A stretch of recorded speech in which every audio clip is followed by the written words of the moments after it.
A killer whale off the coast of South Africa has been caught on camera hunting and killing a great white shark.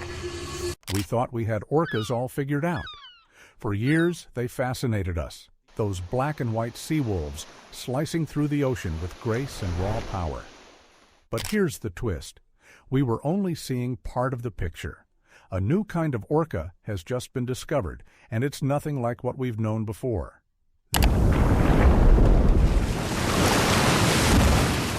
This isn't just about new behavior or a rare habit. It's something big, so big scientists are rethinking what makes a species.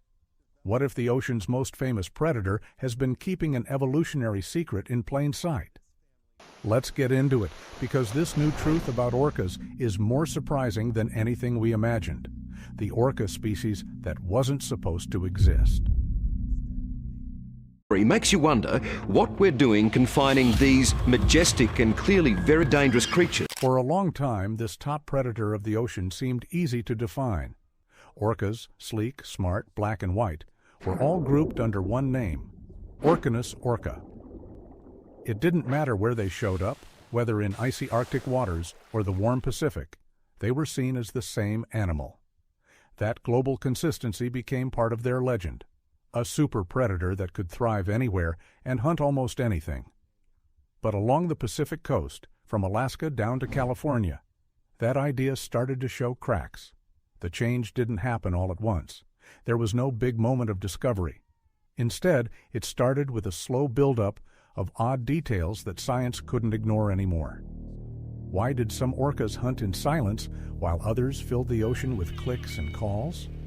Why would certain pods only eat fish, even when food was scarce, while others took down seals and even whales with incredible precision? And maybe strangest of all, why had there never been a single case of them interbreeding, even though they shared the same waters for generations? By 2024, years of research, observations, and DNA work finally tipped the balance. Leading marine scientists started to push a bold new idea, that the orcas we called transients weren't just an odd group or a local version. They were probably a completely separate species. And now that we've taken off the blinders, the next question is even bigger. What sets these orcas apart so deeply that they may not even be the same kind of animal? What have they been doing all this time to create their own identity, both in behavior and in their genes? We're not just talking about a different group. This may be an entirely different species. Picture this, a group of orcas swimming along the coast. At first glance, everything looks normal. Their patterns, their movements, their colors, it all seems familiar. You'd think they're just like the ones you see in documentaries. But if you follow them for a while, track what they eat, listen to how they communicate, and study how they live, things start to feel off. Not just slightly different, completely different. These orcas have been known as transients, though now that term doesn't quite fit. It makes them sound like drifters, loners, or just another flavor of orca. But that's far from the truth. These orcas aren't just doing things in their own way. While resident orcas use echolocation to track down fish, transients move in silence. No clicks, no calls, nothing to give away their position. They rely on listening, stalking, and slipping through the water like shadows, waiting for the perfect moment to strike. It's all about stealth, because their prey isn't easy.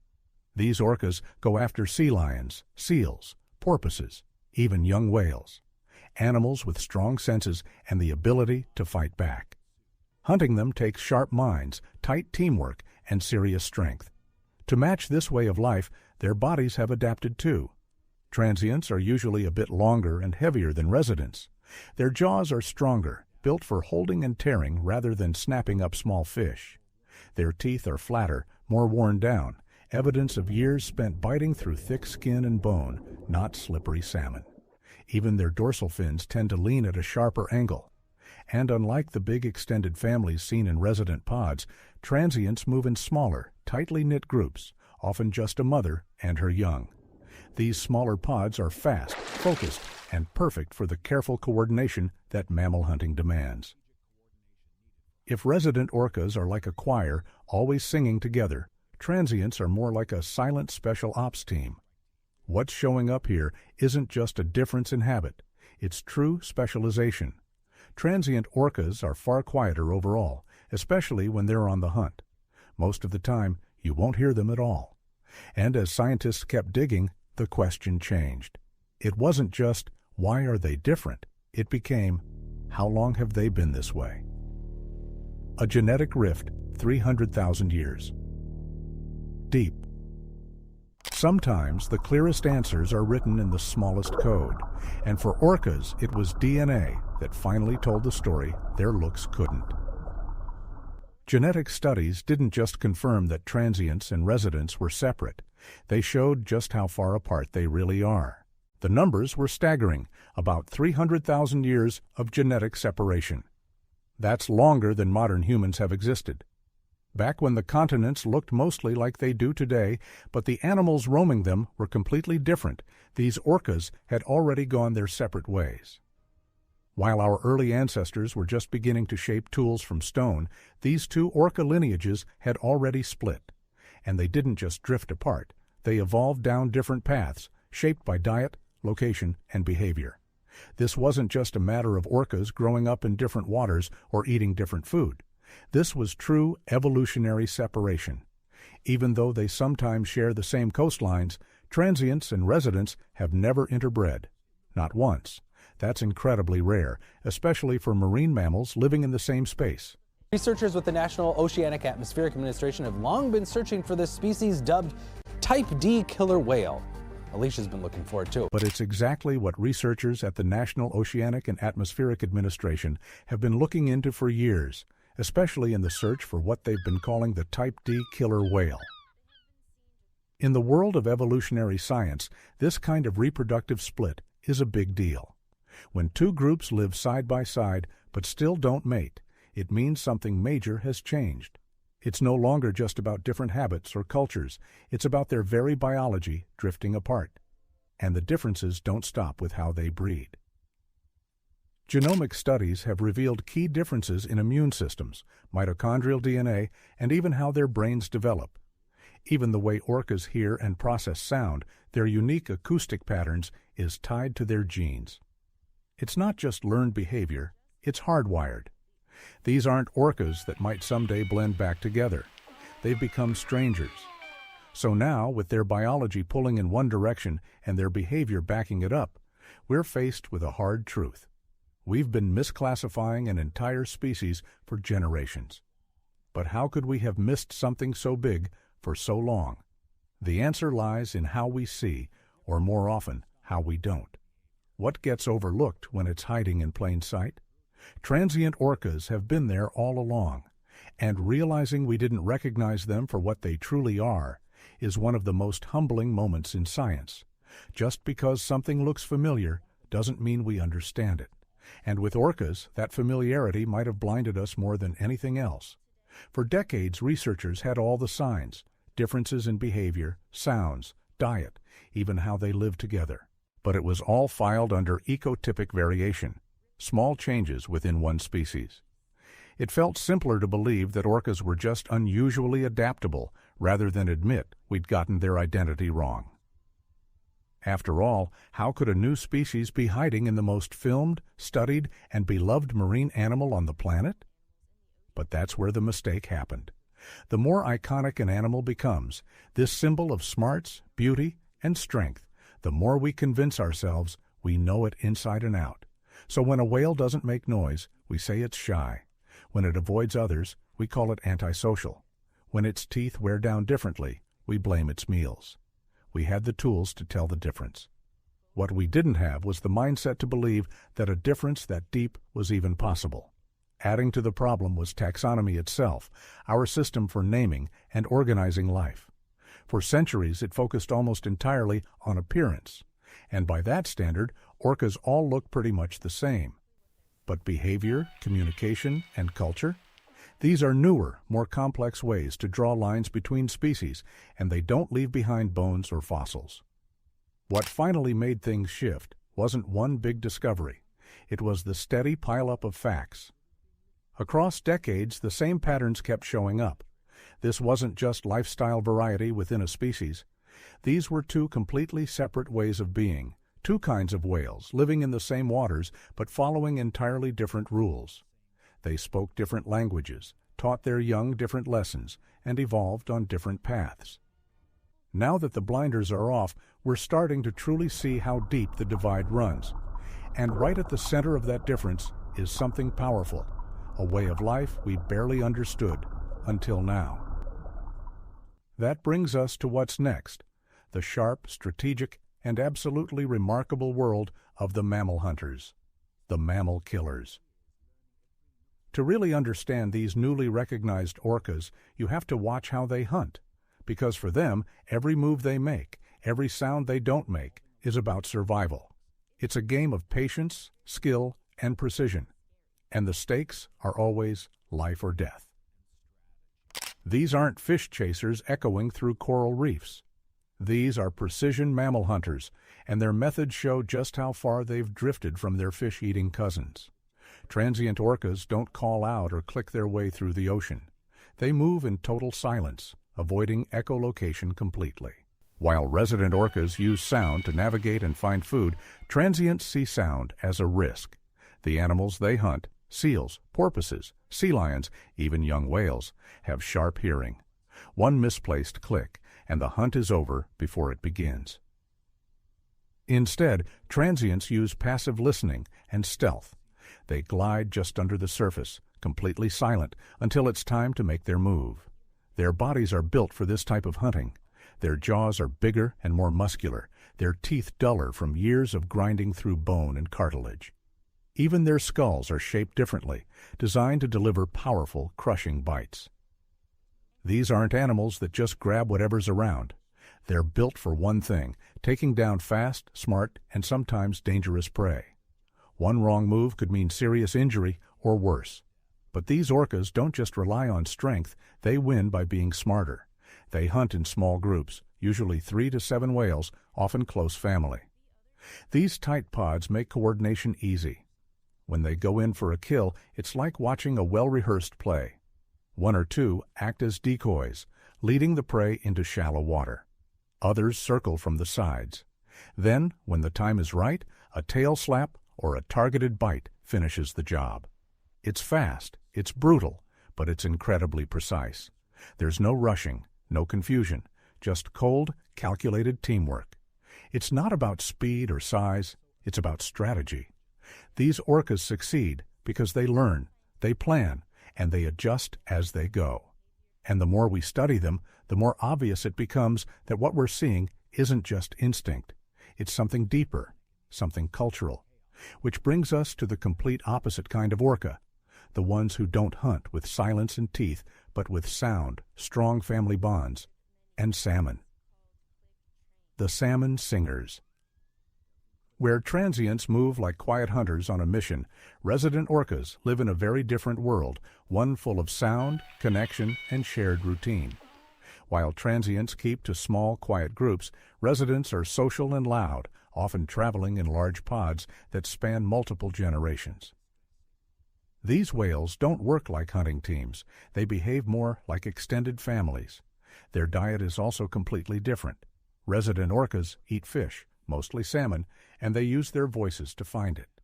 Through a mix of sonar clicks and whistles, they build a kind of mental map of their surroundings. What sounds like noise to us is actually a carefully structured series of patterns, a sound system that works like a language. Each pod even has its own version of this language, a unique dialect handed down from mothers to their young, stored in memory like old family stories or recipes. Everything in their lives is tied to this food source. They don't chase seals. They don't go after dolphins. Even when salmon numbers crash, resident orcas don't switch prey. Unlike predators that adapt to what's available, residents stick to their traditions, even when it costs them. That loyalty isn't stubbornness for no reason. It's behavior shaped and passed down over thousands of years. Socially, they couldn't be more different from transients. Resident pods often include 10 to 20 whales, sometimes more, and they're centered around the older females, the matriarchs. These elder whales don't lead with strength, they lead with knowledge. They remember where the salmon run, where food is seasonally reliable and they guide their families accordingly. When a pod loses its matriarch, the younger whales often struggle, not because they can't hunt or swim, but because they don't know where to go. Their survival depends on memory, and that memory lives in the group. While transients and residents look similar at a glance, there are consistent physical differences. Residents have sharper, less worn teeth, ideal for grabbing slippery fish. Their skulls are sleeker, their dorsal fins more rounded. Everything about their bodies is tuned to their way of life, a life built on memory and passed down knowledge. But that memory isn't just personal, it's cultural. And now scientists are starting to see that this culture doesn't just shape how these orcas live, it may actually shape what they become. Culture that builds a species. For years, the idea of animal culture was brushed off as sentimental, a soft, vague concept that couldn't be proven. Sure, animals could learn from one another, but most biologists didn't think that kind of learning could actually influence evolution. That belief is starting to fall apart, and no example shows that better than what's happening with orcas. What separates transients from residents isn't just their prey or their social lives. It's the way they pass knowledge through generations. Young transients don't just know how to hunt seals on instinct, they learn by watching their mothers and aunts. It takes months, sometimes years. In the same way, young residents don't just start using sonar. They're taught how to make sounds, when to use them, and how to track salmon even when the ocean seems empty. These aren't simple tricks. They're full systems of knowledge. They're taught, practiced, and passed down like traditions. And when a calf loses that connection, if its teachers are gone or separated, its chances of surviving drop fast. This kind of social learning used to be considered uniquely human. But orcas are showing us otherwise, and over time, this learning doesn't just shape minds, it changes bodies. The tooth wear seen in transients isn't only from environment, it's becoming hereditary. The same goes for their jaw strength, body size, and stamina. Evolution is responding not just to food or climate, but to the culture passed down through generations. Culture, it turns out, is becoming a biological force. The idea that culture could split a single species into two over time used to be controversial. But in the case of orcas, it's becoming harder to deny. This realization is starting to weigh on the scientific community, because if learned behavior can reshape biology, then our entire system for classifying species might need a serious update. When science hits its limit. Science is, at its core, a way to understand the world. It works through categories, rules, and definitions that help bring order to complexity. And for a long time, when it came to defining species, those rules focused on what you could measure: bones, body size, breeding compatibility. But the orca story has revealed a big hole in how we classify life. What do you do when two animals look the same, share the same space, but clearly aren't the same species? That's exactly what taxonomists are facing in 2024. The case for recognizing transient orcas as a separate species is overwhelming. The genetics, the complete lack of interbreeding, the behavioral split, the silent hunting style, it's all pointing in one direction. But there's still no official decision. Why? Because our system wasn't built to handle culture. We're bumping up against the limits of a classification method created in the 1800s, trying to apply old rules to a modern problem. And for marine scientists, it's becoming clear that we don't just need to update the species list, we need to rethink how we define a species in the first place. If culture can drive speciation, then our models need to change. Ignoring that doesn't just cause confusion in biology, it has real-world consequences. Species classification isn't just academic, it affects which animals get protection under international law. It shapes conservation budgets, government policies, marine traffic routes, even how ships move through orca habitats. If transients are finally labeled as their own species, it could shift global efforts to protect orcas and make us take a second look at other animals whose behavior and identity are also shaped by culture. This isn't just about orcas anymore, It's about whether science can evolve fast enough to keep up with the life it's trying to understand. And if we're willing to adjust how we see things, we might find that orcas aren't the only species we've misjudged, just the one finally forcing us to admit it. One species rising, another disappearing. There's no clearer place to see the gap between these two orca worlds than what's happening right now in the wild. The newly proposed species of transients is doing well, thriving even, but their salmon-eating cousins, the residents, are struggling to hang on. Let's start with the transients. Since the 1990s, their numbers have been growing steadily, especially in the North Pacific. One population went from about 120 whales in the early 90s to over 280 by 2010. That's more than double, and it's no accident. They feed on seals, sea lions, and other marine mammals, species that have bounced back under strict environmental protections. The transients are in a good spot. Their food is plentiful, their pods are tight, and their shared knowledge is strong.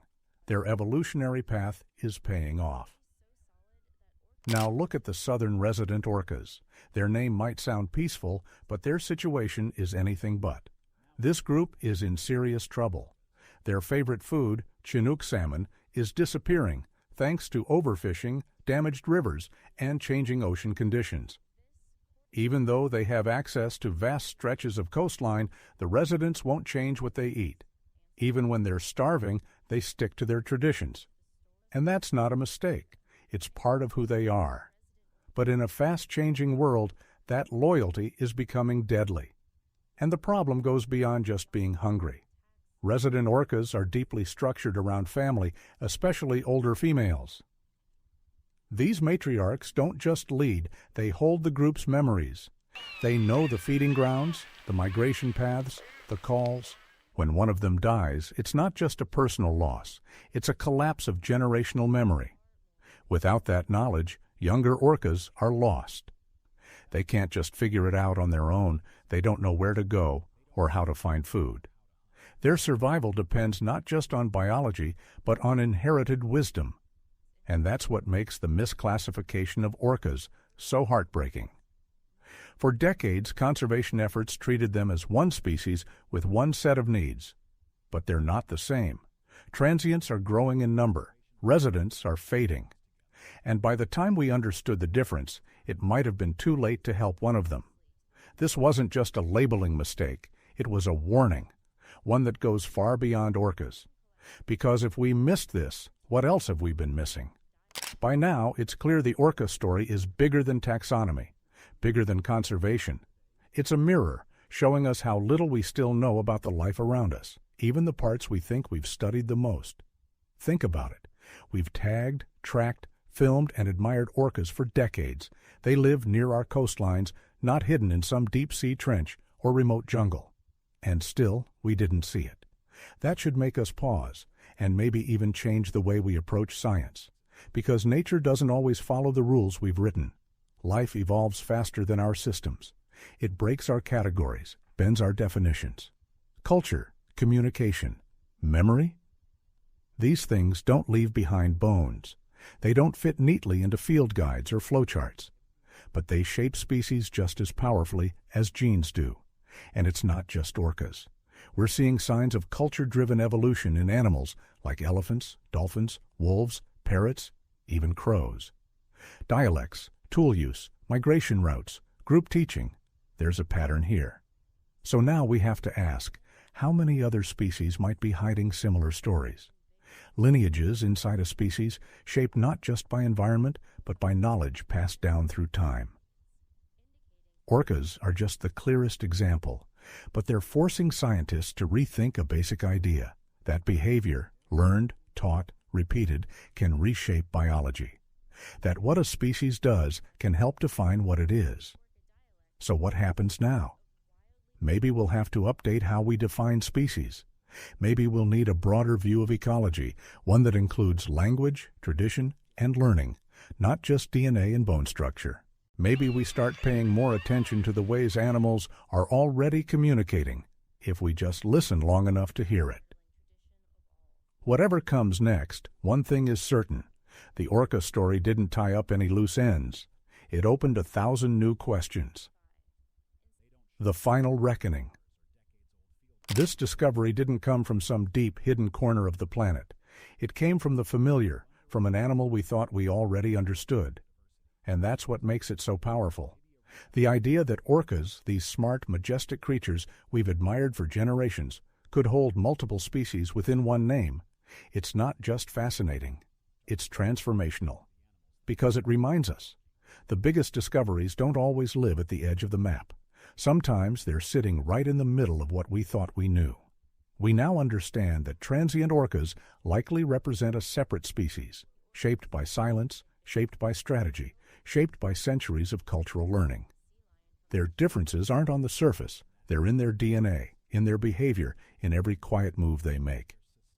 This discovery didn't just revise a chart in a science book, it changed how we think about evolution, intelligence, and identity. The orcas didn't change. We did. Or maybe we just finally opened our eyes. This isn't just a story about whales.